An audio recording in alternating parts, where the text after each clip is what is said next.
ಅಧಿಕೃತವಾಗಿ ವಿಶ್ವ ಮೂರ್ಖರ ದಿನವನ್ನು ಆಚರಿಸಬಹುದು. ಕರ್ನಾಟಕದಲ್ಲಿ ವಿಶ್ವ ಮೂರ್ಖರ ದಿನ. ಇಡೀ ರಾಜ್ಯವನ್ನು ಯಾಮಾರಿಸೋದು, ಸರ್ಕಾರವನ್ನು ಯಾಮಾರಿಸೋದು, ಒಂದು ಇನ್ವೆಸ್ಟಿಗೇಷನ್ ಟೀಮನ್ನು ಯಾಮಾರಿಸೋದು, ಏನು ಆಟದ ಮಾತೇನ್ರಿ?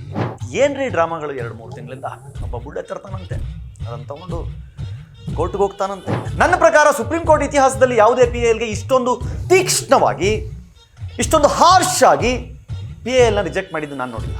ನಿಷ್ಠೂರವಾಗಿ ಯಾವ ಜಡ್ಜ್ ಸಹಿತ ಒಂದು PILನ ರಿಜೆಕ್ಟ್ ಮಾಡಿರಲಿಲ್ಲ.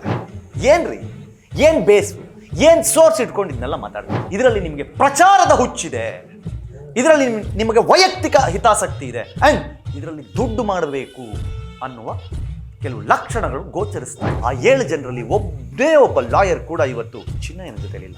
ಷಡ್ಯಂತ್ರದ ಭಾಗವಾಗಿ ಮಾಡಿದ್ದು ಒಂದೆರಡಲ್ಲ. ಬಾ ನಮಸ್ಕಾರ. ಸ್ಪೀಡ್ ಪ್ಲಸ್ ಕರ್ನಾಟಕದ ವಿಶೇಷ ಕಾರ್ಯಕ್ರಮಕ್ಕೆ ಸ್ವಾಗತ. ನಾನು ನಿಮ್ಮ ಕಿರೀರ್ತಿ. ಇವತ್ತು ಕರ್ನಾಟಕದಲ್ಲಿ ಅಧಿಕೃತವಾಗಿ ವಿಶ್ವ ಮೂರ್ಖರ ದಿನವನ್ನು ಆಚರಿಸಬಹುದು. ಕರ್ನಾಟಕದಲ್ಲಿ ವಿಶ್ವ ಮೂರ್ಖರ ದಿನ. I repeat it. ಯಾಕಂತಂದರೆ ಇಡೀ ರಾಜ್ಯವನ್ನು ಯಾಮಾರಿಸೋದು, ಸರ್ಕಾರವನ್ನು ಯಾಮಾರಿಸೋದು, ಒಂದು ಇನ್ವೆಸ್ಟಿಗೇಷನ್ ಟೀಮನ್ನು ಯಾಮಾರಿಸೋದು, ಏನು ಆಟದ ಮಾತೇನ್ರಿ? ಇವತ್ತು ಯಾಕೆ ಹೇಳ್ತಾ ಇದ್ದೀನಿ ಅಂತಂದರೆ, ಇವತ್ತು ವಿಷಯ ಗೊತ್ತಾಗಿರೋದು.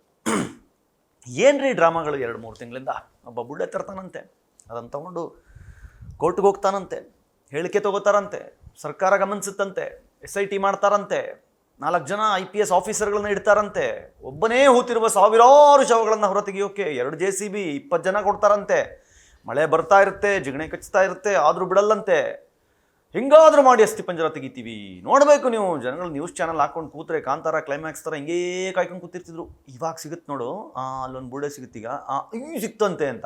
ಇನ್ನೊಂದಿಷ್ಟು ಜನ ಪೆಂಗ್ನನ್ ಮಕ್ಕಳಿದ್ರು, ಆ ಪೆಂಗ್ನನ್ ಮಕ್ಕಳು ಇನ್ನೊಂದು ಕಡೆ ಕೂತ್ಕೊಂಡು ಇಂದು ಇಲ್ಲಿ 7 ಸಿಕ್ತು, 8 ಸಿಕ್ತು, 10 ಸಿಕ್ತು ಬಲ್ಲ ಮೂಲಗಳ ಪ್ರಕಾರ ಅಂತ. ಎಲ್ಲರೂ ಸಿಕ್ಕಿದ್ದು ಇಲ್ಲಿ ಹಿಡ್ಕೊಂಡು ಅವ್ರ ಮನೇಲಿ ನೇತಾಕೊಂಡವ್ರು ಏನೀಗ. ಇಷ್ಟೆಲ್ಲ ಡ್ರಾಮಾಗಳನ್ನು ನೋಡಿದ್ವಿ ನಾವು, ಇಷ್ಟೆಲ್ಲ ಮಾಡಿದ್ವಿ. ಆದರೆ ಇವರು ಅಧಿಕೃತವಾಗಿ ಸರ್ಕಾರಕ್ಕೆ, ಅಧಿಕೃತವಾಗಿ ಪೊಲೀಸ್ ಇಲಾಖೆಗೆ, ಅಧಿಕೃತವಾಗಿ ಜನರನ್ನು, ಅದಕ್ಕಿಂತ ಹೆಚ್ಚಾಗಿ ಅಧಿಕೃತವಾಗಿ ಜನರ ಭಾವನೆಗಳನ್ನು ಯಾಮಾರಿಸ್ಬಿಟ್ರು. ಯಾಕೆ ಈ ಮಾತು ಹೇಳ್ತಾ ಇದ್ದೀನಿ ಅಂತಂದರೆ, ಕೆಲವು ಗಂಟೆಗಳ ಮುಂಚೆ ಒಂದು ಮಹತ್ವದ ದಾಖಲೆ ಎಲ್ಲ ವಾಹಿನಿಗಳಿಗೆ ಸಿಕ್ಕಿದೆ. ಈ ಬುರುಡೆ ಗ್ಯಾಂಗ್ ಅಂತ ಏನು ಕರೆಸ್ಕೊಳ್ಳುತ್ತಲ್ಲ, ಈ ಬುರುಡೆ ಗ್ಯಾಂಗ್ ಇದೇ ಚಿನ್ನಯ್ಯನನ್ನು ಕರ್ಕೊಂಡು ದೆಹಲಿಗೆ ಹೋಗಿತ್ತು ಅಂತ ನೀವು ಕೇಳಿದ್ವಿ. ಈ ಟಿ ಜಯಂತ್ ಇದ್ದಾನಲ್ಲ, ಅವ್ನು ಹೇಳ್ತಾ ಇದ್ದ, ನಾನೇ ದೆಹಲಿಗೆ ಕರ್ಕೊಂಡು ಹೋಗಿದ್ದು, ಅಲ್ಲಿಂದ ಫೋಟೋಸ್ ಎಲ್ಲ ಹಾಕಿದ್ದ ಅವ್ನು, ಸೆಲ್ಫಿ ಎಲ್ಲ. ಇನ್ಫ್ಯಾಕ್ಟ್ ಇವರು ಹೋಗಿದ್ದು ಸುಪ್ರೀಂ ಕೋರ್ಟ್ಗೆ ಒಂದು ಪಬ್ಲಿಕ್ ಇಂಟ್ರೆಸ್ಟ್ ಲಿಟಿಗೇಷನ್ ಹಾಕ್ತಾರೆ ಇವರು. ಚಿನ್ನಯ್ಯನನ್ನು ಕರ್ಕೊಂಡು ಹೋಗಿ, ನೋಡಿ ಅಲ್ಲಿ 100 ಹೆಣ್ಣು ಮಕ್ಕಳನ್ನು ಅತ್ಯಾಚಾರ ಮಾಡಿ ಕೊಲೆ ಮಾಡಿದ್ದಾರೆ, ಆ ಶವವನ್ನೆಲ್ಲ ಇವನು ಹೂತಿದ್ದಾನೆ, ಅದನ್ನು ಇವಾಗ ಕೇಸ್ ರಿಜಿಸ್ಟರ್ ಮಾಡಿಕೊಂಡು ನೀವು ಸ್ಪೆಷಲ್ ಕೇಸ್ ಅಂತ ಇದನ್ನು ಲಿಟಿಗೇಷನ್ ರಿಟ್ ಪಿಟಿಷನ್ ತಗೊಂಡು, ಈ ಪಿಟಿಷನ್ ಪ್ರಕಾರ ನೀವು ಅಲ್ಲಿ ನಮಗೆ ಉತ್ಖನನ ಮಾಡಲಿಕ್ಕೆ ಅವಕಾಶ ಮಾಡಿಕೊಡ್ಬೇಕು ಅಂತ ಸುಪ್ರೀಂ ಕೋರ್ಟ್ಗೆ ಹೋಗ್ತಾರೆ. ಸುಪ್ರೀಂ ಕೋರ್ಟ್ ವಿಚಾರಣೆಯನ್ನು ಕೈಗೆತ್ಕೊಂಡು ಫೈನಲ್ ವರದಿ ಕೊಡಬೇಕಾದ್ರೆ ಕೆಲವು ಮಾತುಗಳನ್ನು ಹೇಳುತ್ತೆ. ನೀವು ಚಿನ್ನಯ್ಯನ ಹೆಸರನ್ನು, ಅವತ್ತಿನ ದಿನ ಚಿನ್ನಯ್ಯ ಅಲ್ಲ, ಅವತ್ತಿನ ದಿನ ಮುಸ್ಕುದ, ಚಿನ್ನಯ್ಯನ ಹೆಸರನ್ನು ರಿವೀಲ್ ಮಾಡಬೇಡಿ ಅಂತ ಹೇಳಿದ್ರಿ. ಬಟ್ ಅವನ ಆಧಾರ್ ಕಾರ್ಡನ್ನು ಕೊಟ್ಟಿದ್ದಾನೆ, ಅದಕ್ಕೆ ಪೂರಕವಾಗಿ ಅವನ ದಾಖಲೆಗಳನ್ನು ಪರಿಶೀಲಿಸಿ ಎಲ್ಲ ನೋಡಿದ್ದಾಯಿತು. ಹಾಗೆ ನೀವು ಕೊಟ್ಟಿರುವಂತಹ ಪಬ್ಲಿಕ್ ಇಂಟ್ರೆಸ್ಟ್ ಲಿಟಿಗೇಷನ್ ಏನು ಕಾಪಿ ಇದೆ ಅಥವಾ ಅಪ್ಲಿಕೇಶನ್ ಏನಿದೆ, ಅದನ್ನೂ ಸಹಿತ ಕೋರ್ಟ್ ಕೂಲಂಕುಷವಾಗಿ ಪರಿಗಣಿಸಿದೆ, ನೋಡ್ತಾ ಇದೆ. ಆದರೆ ನಮ್ಗೆ ಅರ್ಥ ಆಗಿದ್ದೇನು ಅಂತಂದರೆ, ಇದರಲ್ಲಿ ಪಬ್ಲಿಕ್ ಇಂಟ್ರೆಸ್ಟ್ ಲಿಟಿಗೇಷನ್ ಕಾಣ್ತಾ ಇಲ್ಲ, ಇದರಲ್ಲಿ ಪ್ರೈವೇಟ್ ಇಂಟ್ರೆಸ್ಟ್ ಲಿಟಿಗೇಷನ್ ಕಾಣ್ತಾ ಇದೆ, ಇದರಲ್ಲಿ ಪಬ್ಲಿಸಿಟಿ ಇಂಟ್ರೆಸ್ಟ್ ಲಿಟಿಗೇಷನ್ ಕಾಣ್ತಾ ಇದೆ, ಆ್ಯಂಡ್ ಎಲ್ಲದಕ್ಕಿಂತ ಮುಖ್ಯವಾಗಿ ಇದರಲ್ಲಿ ಪೈಸಾ ಇಂಟ್ರೆಸ್ಟ್ ಲಿಟಿಗೇಷನ್ ಕಾಣಿಸ್ತಾ ಇದೆ ಅಂತ. ನನ್ನ ಪ್ರಕಾರ ಸುಪ್ರೀಂ ಕೋರ್ಟ್ ಇತಿಹಾಸದಲ್ಲಿ ಯಾವುದೇ PILಗೆ ಇಷ್ಟೊಂದು ತೀಕ್ಷ್ಣವಾಗಿ, ಇಷ್ಟೊಂದು ಹಾರ್ಶ್ ಆಗಿ PILನ ರಿಜೆಕ್ಟ್ ಮಾಡಿದ್ದು ನಾನು ನೋಡಿಲ್ಲ. ಸೆಕ್ಷನ್ 32 ಅಂಡರ್ನಲ್ಲಿ ಬರುತ್ತೆ, ಅವ್ರು PIL ಅರ್ಜಿ ಸಲ್ಲಿಸಿದ್ದು. ಯಾವುದೇ PILನ ಸಹಿತ ಇಷ್ಟೊಂದು ತೀಕ್ಷ್ಣವಾಗಿ, ಇಷ್ಟೊಂದು ಅಂದರೆ ನಿಷ್ಠೂರವಾಗಿ ಯಾವ ಜಡ್ಜ್ ಸಹಿತ ಒಂದು PILನ ರಿಜೆಕ್ಟ್ ಮಾಡಿರಲಿಲ್ಲ. ಏನ್ರಿ, ಏನು ಬೇಸು, ಏನು ಸೋರ್ಸ್ ಇಟ್ಕೊಂಡಿದ್ನೆಲ್ಲ ಮಾತಾಡ್ತಿದ್ವಿ. ಯಾರೋ ಒಬ್ಬ ಬರ್ತಾನೆ ಹೇಳ್ತಾನೆ ಅಂದ ಮಾತ್ರಕ್ಕೆ ಒಂದು ಧರ್ಮಕ್ಷೇತ್ರದಲ್ಲಿ ಹಿಂಗೆಲ್ಲ ಆಗಿದೆ ಅನ್ನೋ ಅಪಪ್ರಚಾರವನ್ನು ನೀವು ಮಾಡಬೇಕು ಅನ್ನುವ ಕಾರಣಕ್ಕೆ ನೀವು ಒಂದು ಪಬ್ಲಿಕ್ ಇಂಟ್ರೆಸ್ಟ್ ಲಿಟಿಗೇಷನ್ ಅಂತ ಹಾಕ್ತೀರಿ.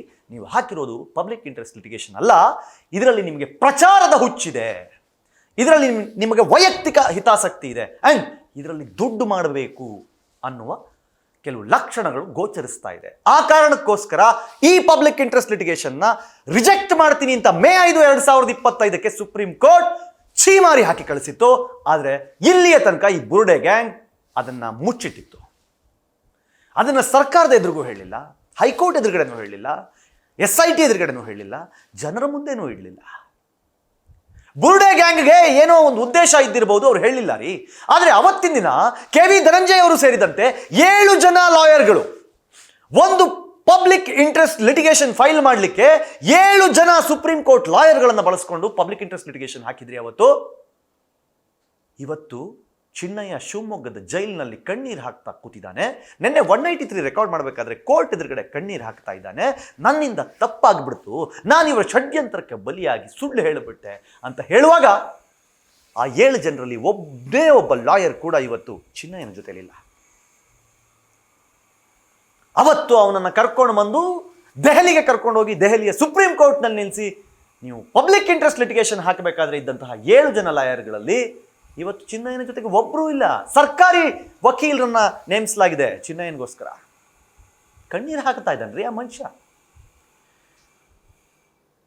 ಎಲ್ಲೋ ಈ ರೋಡ್ನಲ್ಲಿ ಕೆಲಸ ಮಾಡಿಕೊಂಡು ನೆಮ್ಮದಿಯಾಗಿ ವಿವಿಂಗ್ ಮಿಷಿನ್ನಲ್ಲಿ ಕೆಲಸ ಮಾಡ್ಕೊಂಡಿದ್ದಂತಹ ಒಬ್ಬ ಮನುಷ್ಯ ತದನಂತರ ಅವ್ರ ಅಕ್ಕ ಕರೆದ್ರು ಅಂತ ಉಜಿರೆಗೆ ಬಂದಾಗ ವಿಠಲ್ ಗೌಡ ಅನ್ನುವಂತಹ ಒಬ್ಬ ಮೂರ್ಖ ಶಿಖಾಮಣಿಗೆ ಸಿಕ್ಕಿದ ಏಕೈಕ ಕಾರಣಕ್ಕೆ ಅವನನ್ನ ಕರ್ಕೊಂಡೋಗಿ ಮಹೇಶ್ ಶೆಟ್ಟಿ ತಿಮ್ರೋಡಿ ಮನೆಯಲ್ಲಿ ಕೂರಿಸಿ ಬೇಕಾದ್ದನ್ನು ಅವನ ಬಾಯಲ್ಲಿ ಹೇಳಿಸಿ ಇವತ್ತು ಅವನನ್ನು ಅನಾಥವಾಗಿಸಿ ಅವಳ ಹೆಂಡತಿ ಮಲ್ಲಿಕ ಕಣ್ಣೀರು ಹಾಕ್ಕೊಂಡು ಮಾಧ್ಯಮಗಳಲ್ಲಿ ಮಾತಾಡ್ತಾ ಇದ್ದಾರೆ. ಇವರು ಹೇಳ್ತಾರೆ, ಇಲ್ಲ ಇದು ಸುಜಾತಾ ಭಟ್ ಥರ ಒಂದು ಕೇಸು ಅಂತ. ಸುಜಾತಾ ಭಟ್ ಬಂದಾಗೆಲ್ಲ ಭಾಳ ಅಬ್ಬರಿಸ್ತಾ ಇದ್ರಿ, ಬೊಬ್ಬೆ ಹೊಡಿತಾ ಇದ್ರಿ. ನಾವು ಇಲ್ಲ ಈ ಸುಜಾತಾ ಭಟ್ ಲೇಡಿ ಇದ್ದಾಳಲ್ಲ, ಸುಳ್ಳು ಹೇಳ್ತಾ ಇದ್ದಾಳೆ ಈ ಲೇಡಿ ಅಂದಾಗ ನಮ್ಮ ಮೇಲೆ ಅಟ್ಯಾಕ್ ಮಾಡ್ತಾ ಇದ್ರಿ, ನಮ್ಮ ಮೇಲೆ ಎಗರ್ಕೊಂಡು ಬರ್ತಾ ಇದ್ರಿ. ಸುಜಾತಾ ಭಟ್ ಹೋದ್ಮೇಲೆ ಈಗ ಚಿನ್ನಯ್ಯನ ಹೆಂಡತಿ ನಿಮಗೆ ಸುಜಾತಾ ಭಟ್ ಥರ ಕಾಣಿಸ್ತಾ ಇದ್ದಾಳೆ. ಬಾ ಬಾ ಬಾ ಬಾ ಷಡ್ಯಂತ್ರದ ಭಾಗವಾಗಿ ಮಾಡಿದ್ದು ಒಂದೆರಡಲ್ಲ ಬಾ ಬಾ. ನಾವು ಹೇಳಿದಾಗ ನಮ್ಮನ್ನು ನಿಂತಿದ್ದೆ, ಈಗಲೂ ಇದ್ದಾರ್ರಿ. ನಾನು ಹೇಳ್ತೀನಿ ಕೇಳಿ, ಈಗಲೂ ಸಹಿತ ಅವ್ರು ಮಾಡ್ತಿರೋದೇ ಕರೆಕ್ಟು, ಅವ್ರು ಹೇಳಿದ್ದೇ ನಿಜ. ಮೊಹಮ್ಮದ್ ಸಮೀರ್ ಹೇಳಿರುವ ಈ ವಿಡಿಯೋನೇ ಸತ್ಯ. ಅನನ್ಯ ಭಟ್ ಇದ್ರೂ ಇರಬಹುದು, ಹಾಗಾದ್ರೆ ಇವಾಗಲೂ ಬುರುಡೆ ಸಿಗಬಹುದು ಅನ್ನುವಂತಹ ಮೂರ್ಖ ಶಿಖಾಮಣಿಗಳು ಇನ್ನೂ ಈ ರಾಜ್ಯದಲ್ಲಿ ಜೀವಂತವಾಗಿದ್ದಾರೆ. ಆ ತರಹದ ಕಾಮಿಡಿ ಪೀಸ್ಗಳನ್ನು ಮತ್ತೆ ಯಾವ ರಾಜ್ಯದಲ್ಲೂ ನೋಡ್ಲಿಕ್ಕೆ ಸಾಧ್ಯ ಇಲ್ಲ. ನನಗೆ ಆಶ್ಚರ್ಯ ಆಗೋದು, ಬಿಡಿ ರಾಜ್ಯದ ಬೇರೆ ಬೇರೆ ಭಾಗಗಳಲ್ಲಿ ಒಂದು ಲೆಕ್ಕ, ಆದರೆ ಈ ಉಡುಪಿ ಮಂಗಳೂರು ಭಾಗ ಇದೆಯಲ್ಲ, ಇದು SSLC PUC ನೀವು ರಿಸಲ್ಟ್ ನೋಡಿದ್ರೆ ಗೊತ್ತಾಗುತ್ತೆ. ಯಾವಾಗಲೂ ಫಸ್ಟ್ ರ್ಯಾಂಕ್, ಸೆಕೆಂಡ್ ರ್ಯಾಂಕ್, ಆಮೇಲೆ ಈ ನಂಬರ್ 1, ನಂಬರ್ 2 ಸ್ಥಾನದಲ್ಲಿ ಇವೆರಡು ಜಿಲ್ಲೆಗಳಿರ್ತವೆ. ಈ 2 ಜಿಲ್ಲೆಯ ಜನರಿಗೆ ಏನಾಗಿದೆ ಅಂತ ನನಗೆ ಅರ್ಥ ಆಗೋದಿಲ್ಲ. ನಿಮ್ಮದೇ ಕರಾವಳಿಯ ಭಾಗದಲ್ಲಿರುವಂತಹ ನಿಮ್ಮ ಶ್ರೀ ಕ್ಷೇತ್ರದ ಪರವಾಗಿ ಗಟ್ಟಿಯಾಗಿ ನಿಲ್ಲಕ್ಕೆ ನಿಮ್ಗೆ ಏನು ಕಷ್ಟ ಆಗ್ತಿದೆ ಅಂತ ಗೊತ್ತಾಗಲ್ಲ. ನಾವು ಹೇಳ್ತೀವಿ, ಅಲ್ಲಿ ಯಾವುದಾದ್ರೂ ಒಂದು ಹೆಣ್ಣು ಮಗು ಫಸ್ಟ್ ರ್ಯಾಂಕ್ ತೆಗೆದ್ರೆ ಬುದ್ಧಿವಂತೆ ಅಂತ ಕನ್ನಡದಲ್ಲಿ. ಅದನ್ನು ತುಳುನಲ್ಲಿ ಹೇಳೋದಾದರೆ, ಯಾಕೋ ಇತ್ತೀಚೆಗೆ ನಾನು ಗಮನಿಸಿದ ಹಾಗೆ ಈ ಕರಾವಳಿ ಭಾಗದಲ್ಲಿ ಈ ಶ್ರೀ ಕ್ಷೇತ್ರ ಧರ್ಮಸ್ಥಳದ ವಿಚಾರದಲ್ಲಿ ಕರಾವಳಿಯ ಜನ ನಡ್ಕೊಳ್ತಿರುವ ರೀತಿಯ ನೋಡಿದ್ರೆ ಬುದ್ಧಿ ವಂತೆ ಆಗಿದೆ ಅಂತ. ತುಳುವಲ್ಲಿ ಬುದ್ಧಿ ವಂತೆ ಅಂದರೆ ಸ್ವಲ್ಪ ಕಮ್ಮಿ ಅಂತ. ಬುದ್ಧಿ ವಂತೆ ಆತಿಲಕ ಉಂಡು ದಾಯಗನ್ ಗೊತ್ತಾ ಒಂದು ಸರ್ತಿ ತರಟ್ ಒಂದು ಮಾತ ತಿಂಕ್ ಮಲ್ಪಲೆ ಮಗಳು ಏನೇನ ಮಲ್ತೇರು ಇದ ಮುಟ್ಟಲ್ಲ ಏನೇನ ಆಂಡು ರೊಟೀನ್ ಏನ ಮಲ್ತೊಂದು ಬರ್ತೇರು ಎಂಚಿ ಷಡ್ಯಂತ್ರ ಮಲ್ತೇರು ನಿಗಲು ತುಳುನಾಡ್ದ ಜನಕ್ಲು ಮಸ್ತ್ ಉಂಡು ತರಟ್ ಉಂಡು ನಿಗಲಿಗೆ. ಬಟ್ ಥಿಂಕ್ ಮಲ್ಪನ ಕೆಪಾಸಿಟಿಲ್ಲ ಉಂಡು ನಿಗಲಿಗೆ. ದಾಯಗಿಂಚ ಈ ಕೇಸ್ ದಾಯಗಿಂಚ ರಿಯಾಕ್ಟ್ ಮಲ್ತೊಂದುಲ್ಲಾರು ದಾಯನಿಗಳು ನಂಬೊಂದುಲ್ಲಾರು ಅಂದೇ ಗೊತ್ತಾ ಒಂದಿಜ್ಜಿ ತುಲೆ ಸುಪ್ರೀಂ ಕೋರ್ಟ್ PIL ಪಾಡ್ದು ಅವಲಾಗಲಿ ಕ್ಷೀಮಾರಿಯ ಪಾಡ್ದು ಕಡಬಿಡ್ತೀರಿ ಜಡ್ಜ್ ಅವೇನು ನಂಬುದು ಇತ್ತೆಲ್ಲ ನಿಗಲು ಕುಲ್ದಾರತ ಅಮೇಝಿಂಗ್. ಈಗ ನಾನು ತುಳುನಾಡಿನ ಜನರಿಗೆ ತುಳುವಲ್ಲಿ ಹೇಳುವ ಪ್ರಯತ್ನವನ್ನು ಮಾಡ್ತಾ ಇದ್ದೆ. ಸೊ ಅಲ್ಲಿನ ಜನ ಬುದ್ಧಿವಂತರಿದ್ದಾರೆ, ಗೊತ್ತಿದೆ ಅವ್ರಿಗೆ. ಯಾಕಂದರೆ ಧರ್ಮಸ್ಥಳ ಒಂದು ಪ್ಯಾರಲಲ್ ಗೌರ್ಮೆಂಟ್ ಥರ ಇಡೀ ದೇಶದಲ್ಲಿ ವರ್ಕ್ ಮಾಡ್ತಾ ಇರೋದು. ಲಕ್ಷಾಂತರ ಜನರಿಗೆ ಅನ್ನ ಹಾಕ್ತಾ ಇದೆ. ಲಕ್ಷಾಂತರ ಜನರಿಗೆ ಅನ್ನ ಆಗ್ತಿದೆ ಅಂದರೆ ಪ್ರತಿದಿನ ಬರ್ತಾರಲ್ರಿ ಅಲ್ಲಿ ಅನ್ನ ಪ್ರಸಾದಕ್ಕೆ, ಅವರಲ್ಲ, ಲಕ್ಷಾಂತರ ಕುಟುಂಬಗಳಿಗೆ ಕೆಲಸ ಕೊಟ್ಟು ಅನ್ನ ಹಾಕ್ತಾ ಇದೆ. ಅದೆಷ್ಟೋ ಸಾವಿರ ದೇವಸ್ಥಾನಗಳನ್ನು ಜೀರ್ಣೋದ್ಧಾರ ಮಾಡ್ತಾ ಇದೆ. ಅದೆಷ್ಟೋ ಸಾವಿರ ಹೆಣ್ಣುಮಕ್ಕಳಿಗೆ ಪ್ರತಿ ವರ್ಷ ತಾಳಿಯನ್ನು ಅವರೇ ಕೊಟ್ಟು ಮದುವೆ ಮಾಡಿಸ್ತಾ ಇದ್ದಾರೆ. ಅದೆಷ್ಟೋ ಮಕ್ಕಳಿಗೆ ಇವತ್ತಿಗೂ, ಎಷ್ಟೋ ಮಕ್ಕಳಿಗೆ ಅಲ್ಲ, ನಾನೇ ಲೆಕ್ಕ ಹೇಳ್ತೀನಿ, 70,000 ಮಕ್ಕಳಿಗೆ 48 ಕೋಟಿ ರೂಪಾಯಿ ಹತ್ತತ್ರ ಬರುತ್ತೆ ಸ್ಕಾಲರ್ಶಿಪ್ಪನ್ನು ಪ್ರತಿ ತಿಂಗಳು ಕೊಡ್ತಾರೆ. ಯಾವುದೋ ರಾಯಚೂರಿನ ಹೆಣ್ಣುಮಗಳು ಅವಳ ಮಗಳನ್ನು ಮದುವೆ ಮಾಡಿಸ್ಬೇಕು ಅಂತ ಆಸೆ ಪಟ್ಟರೆ ಅವಳಿಗೆ ಸಂಘದಿಂದ ಲೋನ್ ಕೊಟ್ಟು ಅವಳ ಮಗಳಿಗೆ ಮದುವೆ ಮಾಡಿಸ್ತಾರೆ. ಯಾವುದೋ ಬೆಳಗಾವಿಯ ಒಂದು ತಾಲೂಕಿನಲ್ಲಿರುವ ಒಂದು ಹೆಣ್ಮಗು ನನ್ನ ಮಗನಿಗೆ ಡಾಕ್ಟ್ರು ಓದಿಸಬೇಕು ಅಂತ ಆಸೆ ಪಟ್ಟರೆ ಡಾಕ್ಟ್ರು ಓದಿಸ್ಲಿಕ್ಕೆ ಏನು ಖರ್ಚಾಗುತ್ತೆ, ಅದಕ್ಕೊಂದು ಸಾಲ ಮಾಡೋಣ ಅಂತಂದರೆ ಸಂಘದವರು ಸಾಲ ಕೊಟ್ಟು ಅವನನ್ನು ಡಾಕ್ಟ್ರು ಮಾಡಿದ್ದಾರೆ. ಮೊನ್ನೆ 21ನೇ ತಾರೀಕು ಅಲ್ಲಿ ಅಲ್ಯುಮ್ನಿ ಅಂದರೆ ಈ ಹಿಂದೆ ಓದಿದಂತಹ ವಿದ್ಯಾರ್ಥಿಗಳೆಲ್ಲ ಬಂದಿದ್ರು. ನೀವು ನೋಡಬೇಕಿತ್ತು, ಪೊಲೀಸ್ ಆಫೀಸರ್ಸು, ಡಾಕ್ಟರ್ಸು, ಲಾಯರ್ಸು ಎಲ್ಲ ಧರ್ಮಸ್ಥಳದ ಋಣದಲ್ಲಿ ಆ ಹುದ್ದೆ ತಲುಪಿದವರು. ಅಂತಹ ಶ್ರೀ ಕ್ಷೇತ್ರವನ್ನು ಅಷ್ಟು ಗಟ್ಟಿಯಾಗಿ ಇಟ್ಟಿರುವಂತಹ ವೀರೇಂದ್ರ ಹೆಗ್ಗಡೆಯರನ್ನ ಕಾಮಂದರು ಅಂತ ಕರೆದಾಗ ನಾವುಗಳು ಮಾತಾಡಲಿಲ್ವಲ್ಲ, ನಾವುಗಳು ಮಾತಾಡಿದ್ವಿ, ನೀವುಗಳು ಮಾತಾಡಲಿಲ್ವಲ್ಲ, ತಪ್ಪಾಗಿದೆ ನಿಮ್ಮಿಂದ. JCP ತಗೊಂಡು ಮಗ್ಚಿಯಲ್ಲ ಅಣ್ಣಪ್ಪ ಸ್ವಾಮಿಯನ್ನ ಮತ್ತು ಧರ್ಮಸ್ಥಳದ ದೇವಸ್ಥಾನವನ್ನು ಮಂಜುನಾಥ ಸ್ವಾಮಿಯನ್ನ ಅಂದಾಗ ನೀವು ಮಾತಾಡಲಿಲ್ವಲ್ಲ, ಭಗವಂತ ನಿಮ್ಮನ್ನು ಕ್ಷಮಿಸೋದಿಲ್ಲ. ಅದಕ್ಕೆ ಪದೇ ಪದೇ ಹೇಳ್ತೀನಿ, ಹೊರಡ್ರಿ ಫ್ಯಾಮಿಲಿ ಕರ್ಕೊಂಡು ಧರ್ಮಸ್ಥಳಕ್ಕೆ, ಅಣ್ಣಪ್ಪ ಸ್ವಾಮಿ ಹತ್ರ ಒಂದು ಕ್ಷಮೆ ಕೇಳಿ, ಮಂಜುನಾಥ ಸ್ವಾಮಿಗೆ ಒಂದು ತಪ್ಪು ಕಾಣಿಕೆ ಹಾಕಿ ಧರ್ಮಸ್ಥಳದ ಒಂದು ಅನ್ನ ಪ್ರಸಾದ ತಿಂದು ಕೈ ಮುಗಿದು ಬನ್ನಿ. ಎಲ್ಲರ ಸಂಸಾರವು ಚೆನ್ನಾಗಿರಲಿ. ಇವರ ಈ ಷಡ್ಯಂತ್ರದ ಭಾಗದಲ್ಲಿ ನೀವುಗಳು ಸಹಿತ ಅವ್ರನ್ನ ಸಪೋರ್ಟ್ ಮಾಡಿ, ಶೇರ್ ಮಾಡಿ, ಸ್ಟ್ಯಾಂಡ್ ವಿತ್ತು, ಸಿಟ್ ವಿತ್ತು ಅಂತ ಹೇಳಿ ಅವ್ರ ಜೊತೆ ನಿಂತರಲ್ಲ, ಅಂಥವ್ರಿಗೆಲ್ಲ ಒಂದು ಪಾಪ ಪ್ರಜ್ಞೆ ಅನ್ನೋದಿದ್ರೆ ಹೇಳಿದ್ದನ್ನು ಮಾಡಿ. ಒಳ್ಳೆಯದಾಗಲಿ. ನಿಮಗೇನು ಅನಿಸುತ್ತೆ ಕಮೆಂಟ್ ಮಾಡಿ ಹೇಳಿ. ನೋಡ್ತಾ ಇರಿ ಸ್ಪೀಡ್ ಪ್ಲಸ್ ಕರ್ನಾಟಕ. ಇದು ನಿಮ್ಮಿಂದ ನಿಮಗಾಗಿ, ನಿಮಗೋಸ್ಕರ. ಮತ್ತೆ ಸಿಗ್ತೀನಿ. ನಮಸ್ಕಾರ.